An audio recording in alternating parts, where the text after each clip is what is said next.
같이 묵상 기도드리시겠습니다.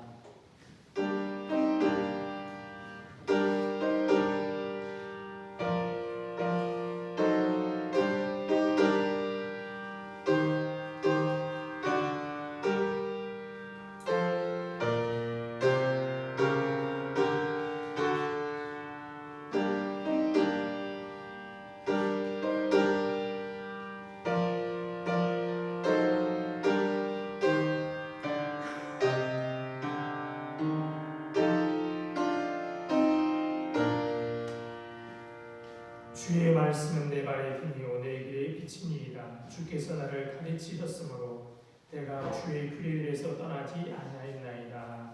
아멘. 오늘도 가르치시고 인도하신 하나님, 그 하나님의 은혜와 사랑을 감사하여 주님 앞에 나와 영광과 찬송과 예배를 드립니다. 부족한 우리들이지만 우리와 함께 하셔서 우리가 드리는 예배가 하나님이 기뻐 받으시는 예배가 되도록 인도하여 주옵소서. 감사하오니 주님 이름으로 기도드립니다. 아멘. 자리에 일어나서 찬송가 8장 찬송 부르시겠습니다.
성시교독 하시겠습니다. 이름은 30번입니다.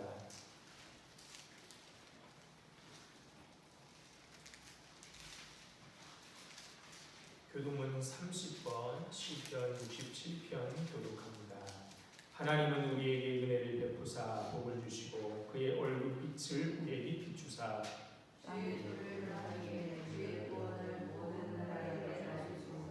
하나님이여 민족들이 주를 찬송하게 하시며 온 백성은 기쁘고 즐겁게 노래할지니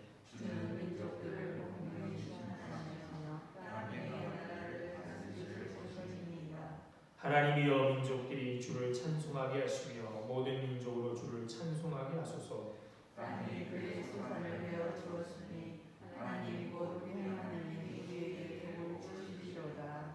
하나님이 우리에게 복을 주시리니 땅의 모든 끝이 하나님을 경외하리로다. 아멘. 다같이 사도신경 하심으로 신앙 고백하시겠습니다. 전능하사 천지를 만드신 하나님 아버지를 내가 믿사오며 그 외아들 우리 주 예수 그리스도를 믿사오니 이는 성령으로 잉태하사 동정녀 마리아에게 나시고 본디오 빌라도에게 고난을 받으사 십자가에 못 박혀 죽으시고 장사한 지 사흘 만에 죽은 자 가운데서 다시 살아나시며 하늘에 오르사 전능하신 하나님 우편에 앉아 계시다가 저리로서 산자와 죽은 자를 심판하러 오시리라. 성령을 믿사오며 거룩한 공회와 성도가 서로 교통하는 것과 죄를 사하여 주시는 것과 몸이 다시 사는 것과 영원히 사는 것을 믿사옵나이다. 아멘. 자리에 앉아서 찬송가 195장 찬송 부르시겠습니다.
고마우신 하나님, 오늘도 우리에게 예배를 허락하시고 하나님을 찬양하게 하시니 참 감사드립니다. 하나님, 이 예배가 정말 하나님만을 위하는 예배가 되게 하시고 하나님 앞에 귀하게 쓰임받는 예배가 되게 하여 주시옵소서. 하나님, 항상 죄 있는 저희를 사랑하여 주시니 참 감사드립니다. 하나님 앞에 정말로 작고 또 한없이 모자란 저희를 기뻐하여 주시고 또 자녀 삼아 주시는 그 은혜를 저희가 기억합니다. 하나님, 아직도 죄를 지으며 나오는 저희를 긍휼히 여기시고 하나님, 죄 속에 있을 때마다 우리를 부르시고 손잡아 구원하여 주시옵소서. 주님, 이렇게 작은 자들이기에 하나님께 의지합니다. 그리스도인으로 살아가는 것이 참 어렵고 또 벅찹니다. 하나님, 기도하오니 우리가 정말로 예수님이 가셨던 그 길을 능히 걷는 자들이 되게 하여 주시옵소서. 말씀이 중심이 되어서 우리에게 있게 하시고 우리는 그 말씀을 또 지켜 행하며 살아가게 도와주시옵소서. 우리가 그리스도의 삶을 살아낼 때 하나님께서 우리를 사용하시고 또 기쁘게 받으실 줄 믿어오니 우리의 많은 걱정들을 해결하여 주시고 또 하나님의 뜻으로만 채워진 삶으로 인도하여 주시옵소서. 하나님, 또 교회와 성도들을 위해 기도하오니 하나님, 세상과 구별된 삶이 저에게 있게 하여 주시옵소서. 남들과 다를 수 있는 이유가 하나님이 되고 또 사람들을 구원과 또 다이 못할 사람으로 인도하는 그런 교회와 각 지체들이 되게 하여 주시옵소서. 하나님의 귀한 삶을 감당하는 자들이 있습니다. 그들의 마음에 하나님 한 분만 바라게 하시고 하나님의 뜻에 온전히 집중하게 하여 주시옵소서. 이제 말씀 듣습니다. 우리에게 있는 이 말씀이 결코 가볍지 않음을 저희가 압니다. 우리를 이 말씀으로 채우시고 또 이것으로 우리를 사용하여 주시옵소서. 목사님을 위해 기도하오니 오늘 전하실 말씀에 힘이 있게 하시고 우리의 마음에 감동되는 그런 역사가 있게 하여 주시옵소서. 말씀 준비와 선포까지 하나님의 은혜로 함께 하셨으니 목사님의 마음에 담대함과 또 경외함을 허락하여 주시옵소서. 항상 감사드리며 예수님의 이름으로 기도드립니다. 아멘.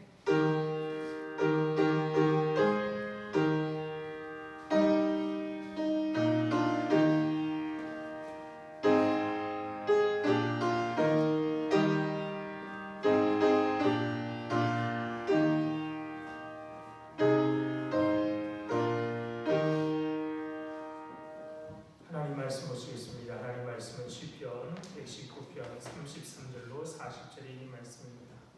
시편 119편 33절로 40절에 있는 말씀입니다.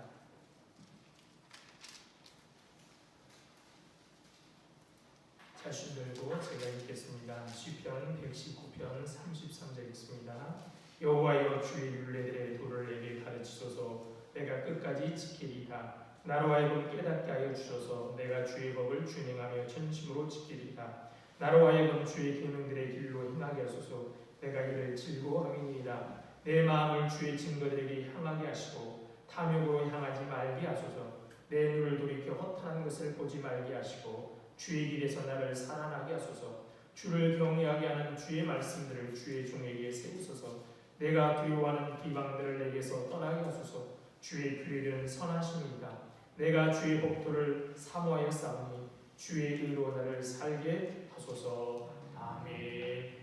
참 좋으신 우리 주님의 은혜와 평강이 우리와 함께 하시기를 바랍니다. 지난 달 25일에 코로나가 2급 감염병으로 하향 조정되었고 5월 2일부터는 실외 마스크 착용 의무가 해제되면서 기존에 있던 많은 제약들이 회복되는 모습을 보이고 있습니다. 2급 감염병은 격리 의무가 없지만 충분한 준비를 위해 4주 안에 이행기를 두기로 했는데 내일부터가 마지막 주간입니다. 약 2년 3개월 첫 확진자가 1월 20일 날 발생했거든요. 19일 날 검사해서 20일 날 발생했는데요. 그래서 2년 3개월 내지는 2년 4개월 만에 일어난 변화입니다. 물론 여전히 조심스러운 부분은 있지만 그래도 조금씩 코로나 이전의 일상으로 돌아가는 것이 참 다행이라는 생각입니다. 우리는 이 지난 2년 3, 4개월이라는 긴 시간 동안 참 많은 것을 잃고 많은 것을 얻었습니다. 아무래도 그 가운데 가장 크게 잃은 것은 당연히 누려왔던 것들이 아닐까 생각됩니다. 훼손된 자연은 어느 정도 회복되었지만 세상 경제가 잘 돌아가지 않아서 자연은 어느 정도 회복되었지만 자연스러운 만남, 대화, 소통은 잃고 말았습니다. 교회들의 사정도 크게 다르지 않습니다. 미래 자립교회들, 옛날에는 미자립교회를 했는데요. 요새는 그런 말 안 쓰고요. 미래 자립, 앞으로 자립할 교회라는 것이죠. 미래 자립교회들은 더 상황이 열악해졌습니다. 코로나가 준 영향 중에 무엇보다 가장 큰 것은 교회 주일날 교회에 꼭 가지 않아도 된다는 생각이 든다는 것이죠. 옛날에 교회 가지 않으면 큰일 날 것처럼 생각했는데 2년이 넘도록 교회를 안 가도 큰일 나지 않습니다. 이런 영향을 어른들도 받았지만 아이들이 더 많이 받습니다. 이런 어려울 때 우리는 스승의 주일로 지킵니다. 그러기에 무엇보다도 우리 어린이들을 위해서 수고하는 우리 주일학교 선생님들에게 격려와 위로가 필요합니다. 사랑과 정성으로 그리고 기도와 말씀으로 아이들을 가르치고 인도해 주신 주일학교 모든 선생님들에게 감사드립니다. 아울러 이 땅에 있는 모든 선생님들께도 감사드립니다. 주일학교 교사들 모두가 우리 어린이들에게 또는 이 땅에 있는 모든 선생님들이 모든 학생들에게 소중한 선생님으로 기억되길 바랍니다. 우리 교회 어린이들이 내 평생 존경할 만한 선생님, 마음속에 사모하는 스승을 우리 교회에서 주일학교를 통해 만났다라고 고백할 수 있기를 바랍니다. 인생을 살면서 여러 가지 복이 있지만 가장 큰 복 중에 하나는 존경할 만한 선생님을 만나는 것입니다. 누구나 좋은 선생님, 존경할 만한 선생님을 만나기를 원합니다. 그러나 우리는 좋은 선생님 만나기를 바라는 만큼 우리 스스로가 좋은 선생님 되기를 바라지는 않는 것 같습니다. 여러분, 어떤 선생님이 좋은 선생님일까요? 보통 교사는 그저 짓거린다. 좋은 교사는 잘 설명한다. 훌륭한 교사는 스스로 목을 보인다. 그러나 위대한 교사는 학생들의 마음에 불을 질러서 스스로 하고픈 마음이 생기게 도록 이끈다는 말이 있습니다.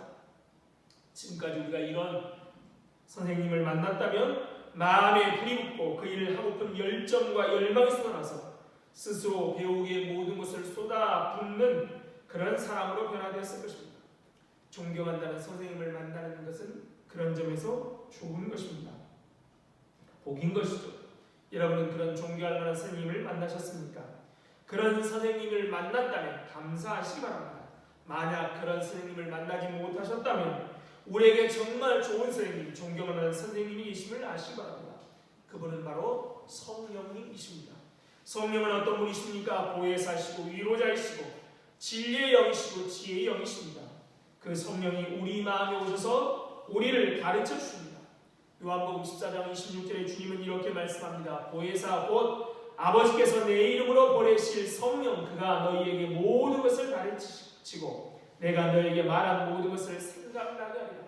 성령은 가르치시고 주님의 말씀을 생각나게 하셔서 우리를 인도하십니다. 성령께서 가르쳐 알게 하신 것이 무엇일까요? 그것은 하나님이 누구신지 내가 누구인지를 알게 합니다. 나의 죄를 보게 하시고 예수 그리스도를 통해 용서함을 받게 하시고 하나님은 아버지고 우리는 하나님의 자녀 아들이라는 것을 깨닫게 해주실 것입니다. 하나님의 말씀 성경을 펼 때 성경을 깨닫도록 가르치는 분도 성령님이십니다. 성령께서는 우리가 세상 문제 때문에 근심하고 두렵고 또 두려워할 때 근심하지 말라, 두려워하지 말라라는 담대한 용기와 확신을 주시는 분도 그분이십니다. 그래서 어거스틴, 루터, 칼빈 등은 우리의 신앙의 선배들은 성령은 우리 내면에서 우리와 더불어 거하시는 내적인 교사이며 내적인 스승이다 라고 말을 했습니다. 우리는 예수를 통해 예수 그리스도를 믿게 된 순간 다 성령 학교에 입학하는 것입니다. 성령의 학교에서 선생님은 성령님이십니다. 우리가 비록 이 땅에 좋은 선생님을 만나지 못했어도 우리의 스승이라고 할 분이 많지 않아도 성령께서 우리의 스승이 되셔서 우리를 가르치시고 우리를 인도하십니다. 예수님께서 십자가에 못 박히시고 사흘 만에 부활하신 다음에 50일 되는 오순절, 이 오순절에 하나님께서 성령을 믿음의 사람들에게 부어주셨습니다. 하나님은 진리의 영이요 지혜의 영이요 생명의 영이신 성령을 우리에게 주셔서 최고의 스승이 되게 하셨습니다. 모시게 하셨습니다. 예수님의 제자들에게 하나님의 비전을 가지고 이 세상을 향해 나가도록 가르친 분도 바로 성령님이십니다. 세상에서 배우지 못했어도 하나님의 말씀으로 지혜의 영을 받아서 그 모습이 지혜롭게 빛나는 사람들이 곳곳에 있습니다. 오히려 많은 것을 공부했다고 해도 하나님의 영을 받지 못하고 미련한 어리석은 사람이 될 수밖에 없습니다. 우리는 모두 성령학교에 입학한 사람들입니다. 그러므로 가정에서 생활하다가 지혜가 필요할 때마다 성령님 가르쳐 주십시오라고 기도해야 합니다. 학교에서 공부하다가 직장에서 일하다가 사업을 하면서 사람을 만나다가 마음속에 결정할 일이 생길 때마다 성령님 나에게 가르쳐 주십시오라고 기도하십시오. 하나님께서는 이 놀라운 성령의 지혜와 생명의 역사가 우리 속에 있게 하실 것입니다. 그 좋은 스승이신 우리 성령은 하나님의 말씀 성경을 통하여 가르치십니다. 성경은 세상에서 가장 많이 번역된 책이고 또한 가장 많은 출판 부수를 기록한 책이기도 합니다. 우리는 성경을 하나님의 말씀이라고 말합니다.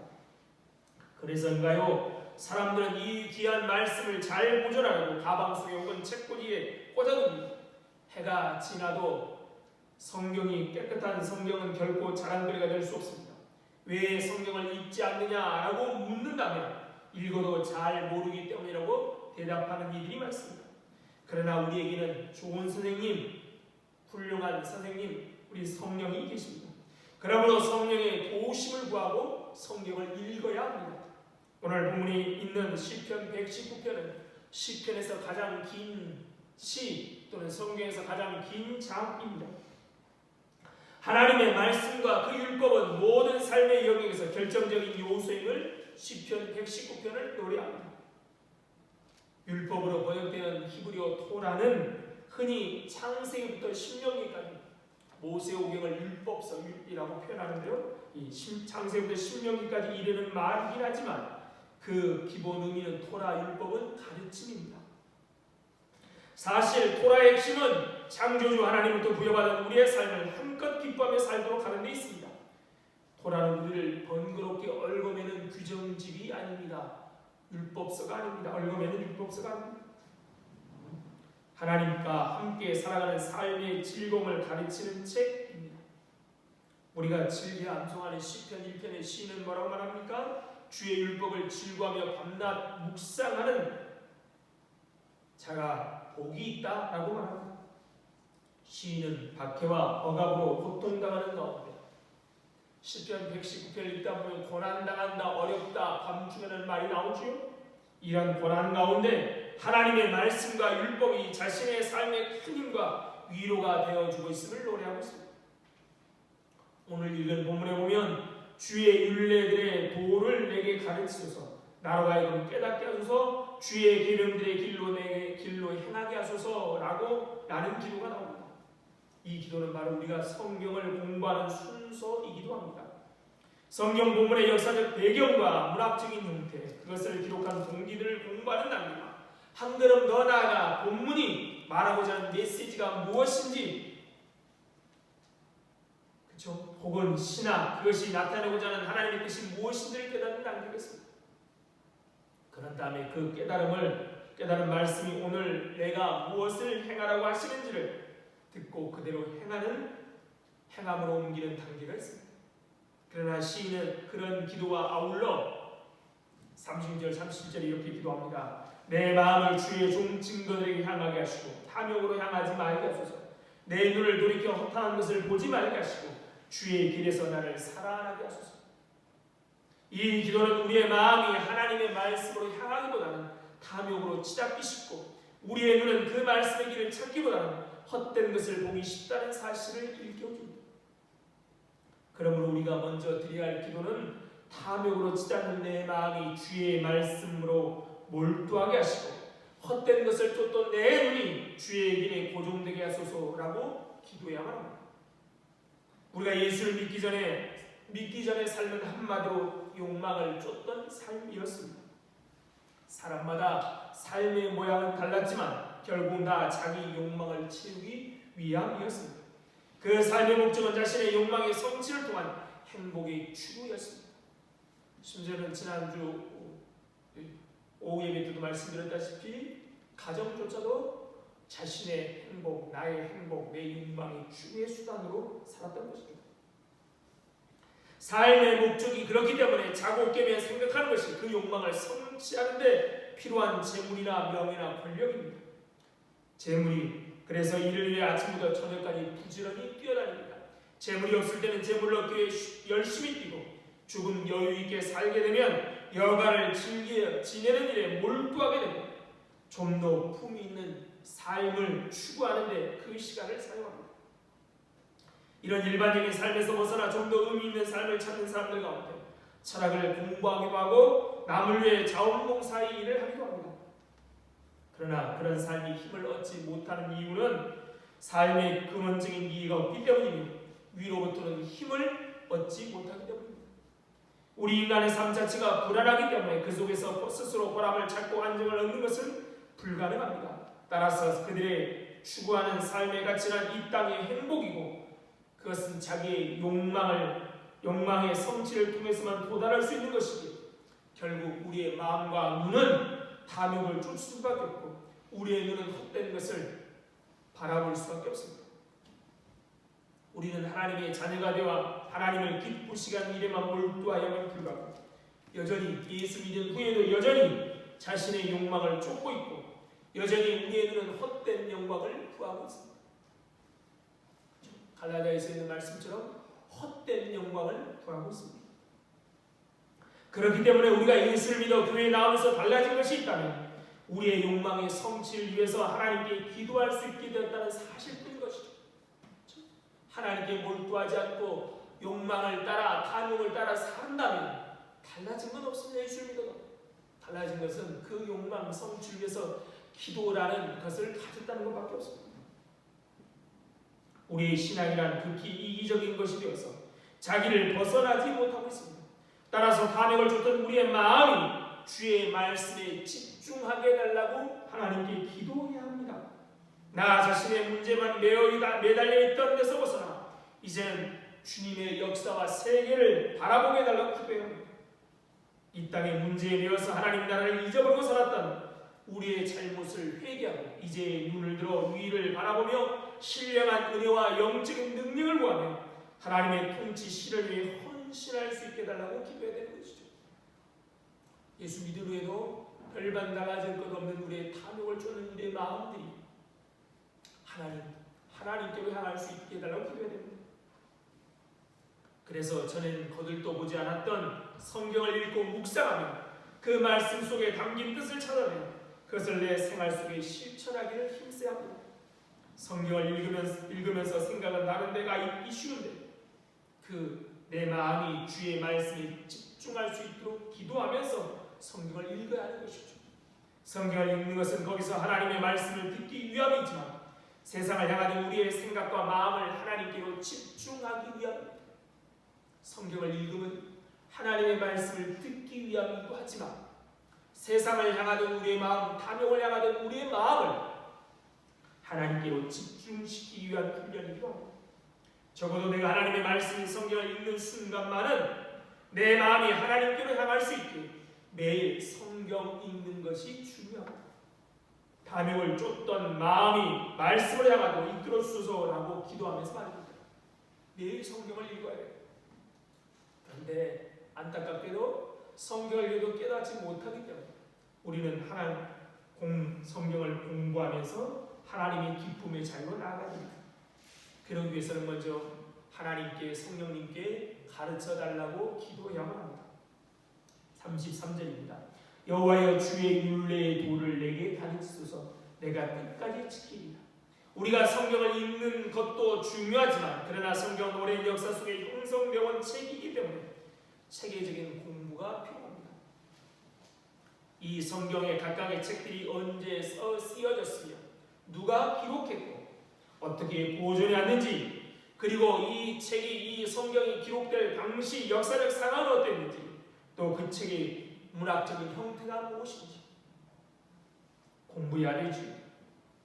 그럴 때 말씀을 다르게 해석할 수 있습니다. 가령 이사야를 읽기 위해서는 이사야 선지자가 살던 유다 나라의 역사적 상황이 어떠한지를 알아야 합니다. 이사야가 활동하던 시기의 그 이스라엘의 역사 말입니다. 솔로몬이 다스리던 때 다윗 사슬 때와 다른 시절이죠. 신약 성경도 마찬가지입니다. 복음서는 4권의 성경이 있습니다. 마태, 마가, 누가, 요한. 각각 기록된 상황, 그 책을 읽는 대상이 달랐는데 그것을 알아야 그 복음서를 기록한 의도, 목적을 제대로 파악할 수 있습니다. 바울 서신도 마찬가지입니다. 13권의 바울 서신은 바울이 썼지만 그 편지를 받아보는 그의 형편이 다 다르기에 그것을 알아야 바울 서신을 이해하는 데 큰 도움이 됩니다. 이런 역사적 배경, 상황을 모른 채 성경을 읽는 것은 그 말씀을 잘못 해석하기 쉽습니다. 예를 들면 이런 것이죠. 어느 날 신문에 대문짝만하게 큰 기사가 떴어요. 어떤 사람이 이런 얘기를 했다. 그 얘기 하나 먹으면 어때요? 어떤 사람은 참 훌륭한 사람일 수도 있고 그 얘기에 따라 어떤 사람은 죽일 놈일 수도 있습니다. 근데 그 한마디만 봐서는 안 되는 것이죠.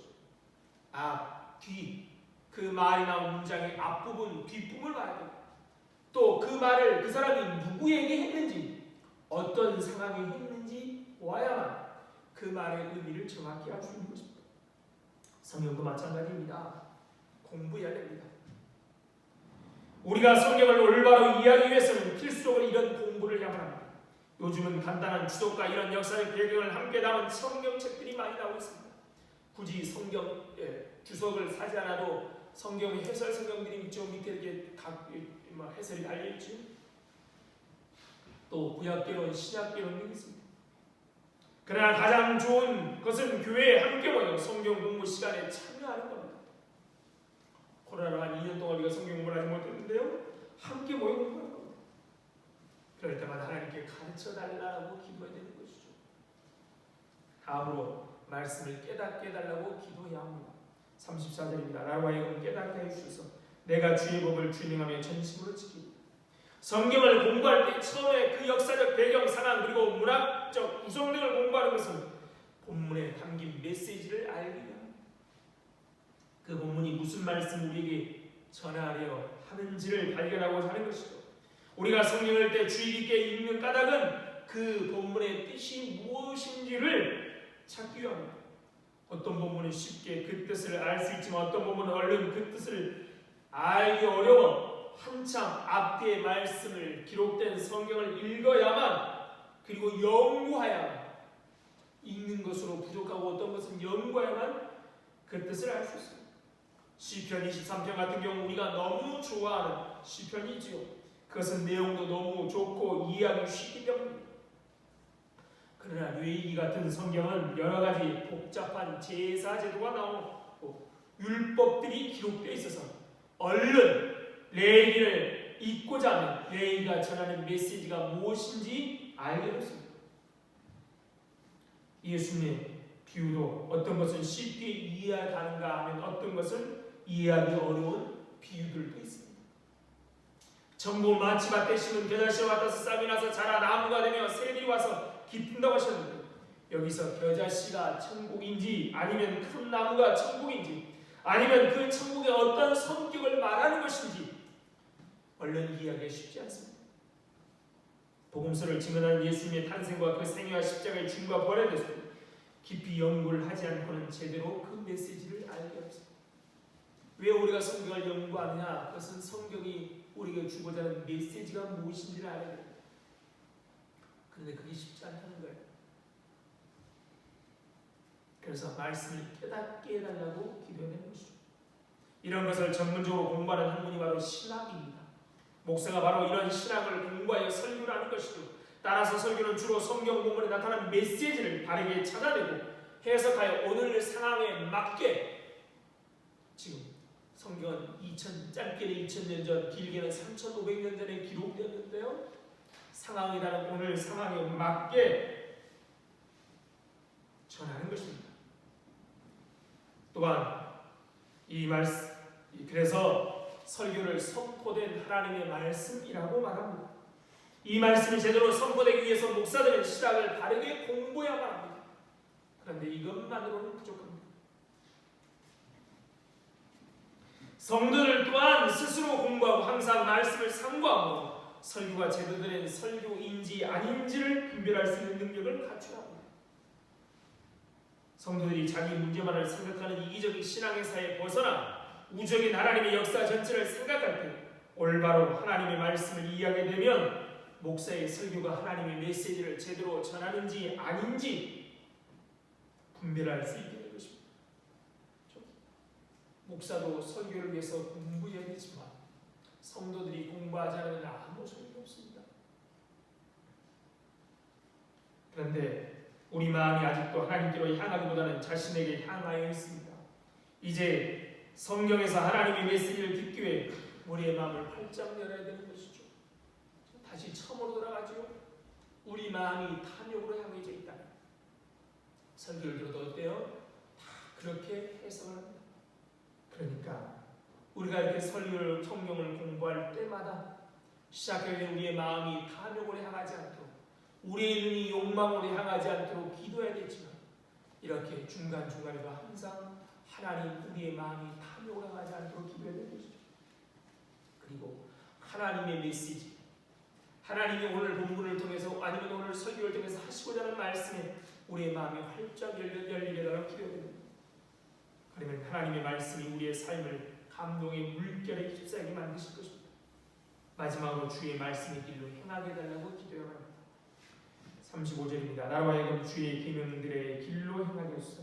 내가 이를 즐거워하노라. 우리가 성경을 공부해서 하나님의 말씀을 듣고 깨달아 아는 데까지 들었다면 그것은 성경 공부를 잘하는 것입니다. 그러나 성경 공부의 최종 목적은 그것이 아닙니다. 바로 그 성경 공부의 목적은 깨달은 말씀대로 실천하는 것입니다. 그래서 앞에 시인은 여호와여 주의 율례의 도를 내게 가르치소서라고 기도한 다음에 바로 뭐라고 예수합니까? 내가 끝까지 지키리라. 나를 하여금 깨닫게 하여 주소서라고 기도한 다음에 내가 주의 법을 준행하며 진심으로 지키리라. 가르쳐달라고 기도할 때도 목적이 뭐냐? 지키기 위함. 깨닫게 해달라고 기도한 다음에 목적이 뭐냐? 지키기 위함인 것입니다. 주의 계명이 가리키는 길을 걷게 하여 주십시오라는 기도가 중요한 것은 실천 없는 깨달음은 무의미하기 때문입니다.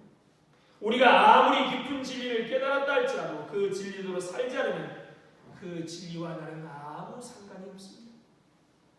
영혼 없는 몸이 죽은 것과 같이 행함 없는 믿음은 죽은 것이라는 야고보의 말씀대로 깨달은 말씀, 터득한 진리를 따라 자기의 삶을 변화시키지 못하면 결국 그 믿음은 헛된 것뿐입니다.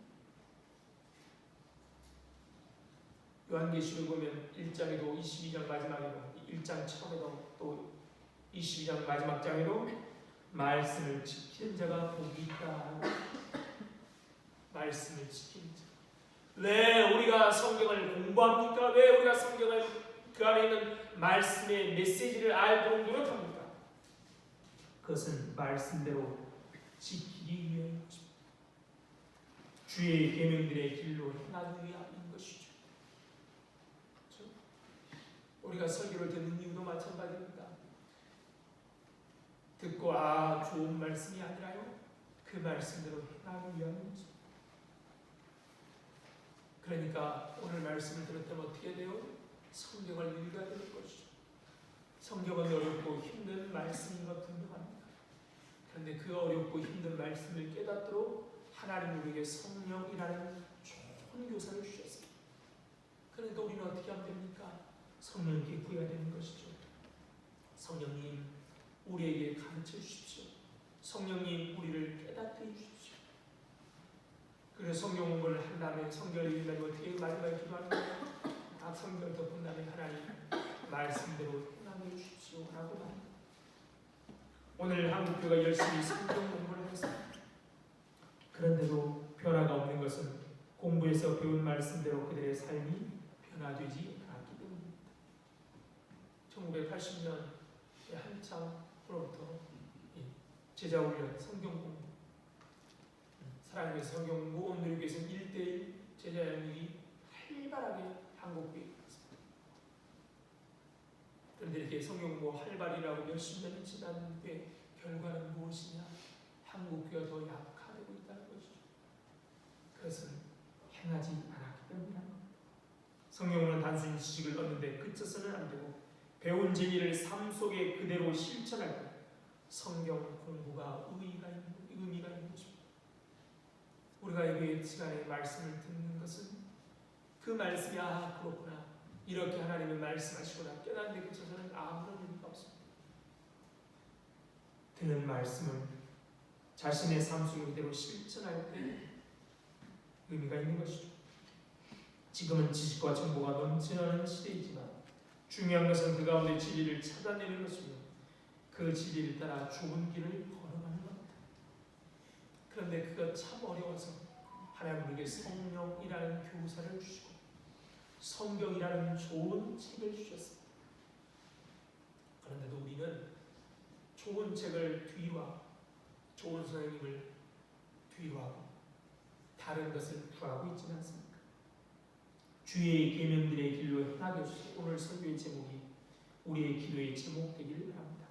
욕망을 쫓아 행하려는 길에서 돌이켜 이제는 주님의 말씀에 주목하면서 그 뜻을 깨닫고 그 말씀이 지시하는 길로 걸어가기를 바랍니다. 이 땅의 화려한 물질 문명에 매혹당하지 마시고 하나님 나라를 바라보며 하나님의 말씀들을 주목하십시오. 그래서 그 말씀이 이끄시는 대로 자신을 부인하고 십자가를 지고 주님을 따르는 사람들이 되기를 바랍니다. 나의 문제에만 집착하여 하나님의 큰 역사를 보지 못하던 어리석음에서 깨어나 이제는 하나님의 우주적인 역사를 통찰하면서 그 크신 역사와 놀라운 은혜를 감사하면서 찬송을 돌리기를 바랍니다. 우리가 그 말씀을 따라 살 때 하나님의 풍성한 은총과 복이 우리의 삶에 넘치게 될 것입니다. 그것이 하나님의 약속이기 때문입니다. 하나님의 말씀대로 사는 것이 세상은 어리석다라고 말하죠. 특히 우리가 십자가의 도를 자랑하는데요, 십자가는 세상에 미련한 것, 거친 것입니다. 우리가 그렇게 말씀을 따라 살 때 하나님의 풍성한 은혜와 은총과 복이 우리에게 임합니다. 왜냐하면 하나님이 약속하시기 때문입니다. 이제 진리의 말씀을 옳게 분별하며 부끄러울 것 없이 없는 일꾼으로 인정된 자로 자신을 하나님께 드리는 우리 모두의 삶이 되기를 바랍니다.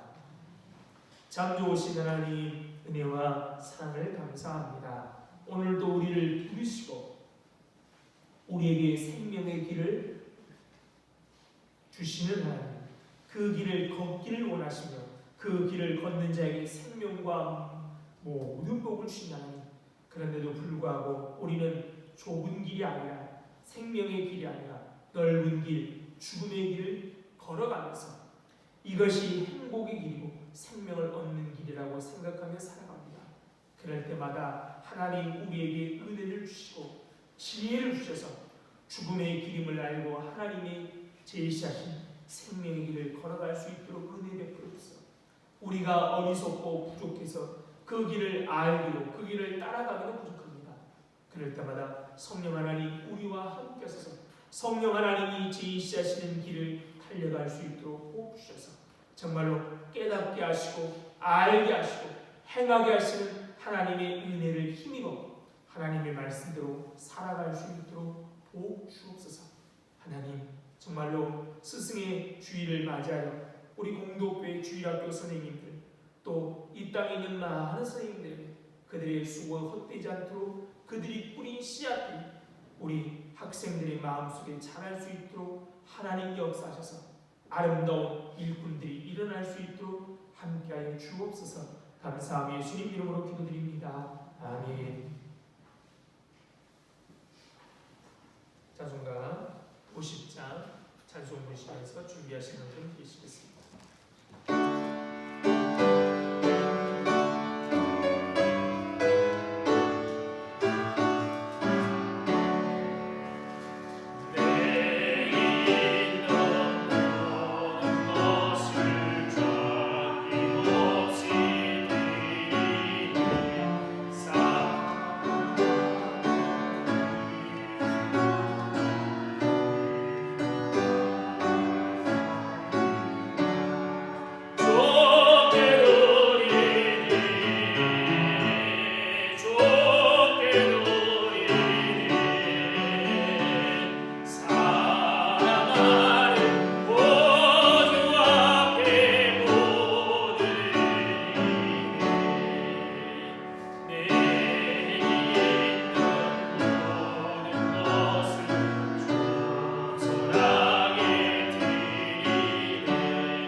참 좋으신 하나님 은혜와 사랑을 감사합니다.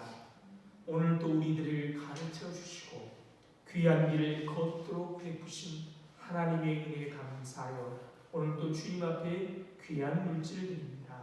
이 물질과 함께 우리들을 받아주셔서 하늘의 귀하고 아름다운 일에만 사용하여 주옵소서.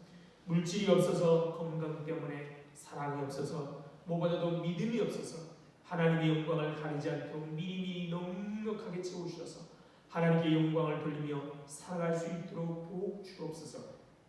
오늘도 이렇게 스승의 날 하나님 이 땅에 특별히 우리 교회 스승으로 섬기는 많은 사람들 기억하여 주시고 이렇게 좋은 스승이 없어서 애타는 우리 자녀들에게 성령님이 좋은 스승이 되어 주옵소서. 감사하며 예수님 이름으로 기도드립니다. 아멘.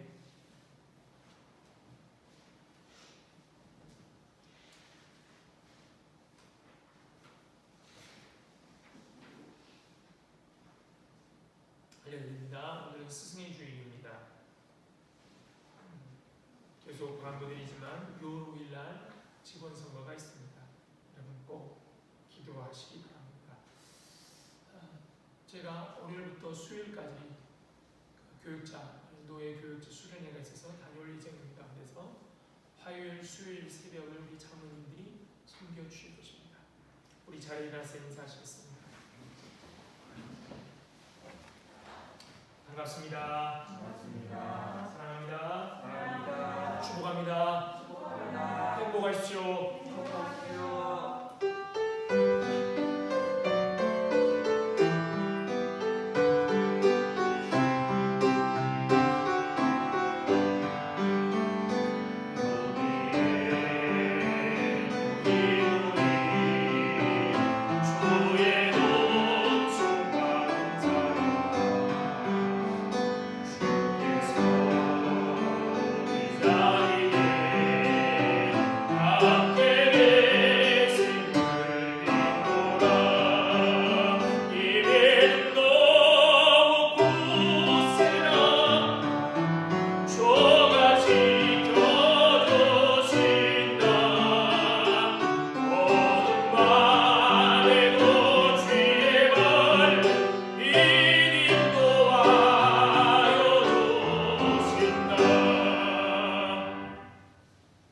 지금은 생명 되신 우리 주 예수 그리스도의 은혜와 하나님 아버지의 다 없으신 사랑과 성령님의 교통하심이 오늘도 우리의 스승 되시는 성령님의 가르치심을 따라 살기를 다짐하며 또한 많은 사람들에게 좋은 선생님 되며 또 좋은 선생이신 스승이신 성령님을 소개하기도 다짐하는 이 자리에 모인 모든 성도들 위해와 그들의 가정과 하는 일 위해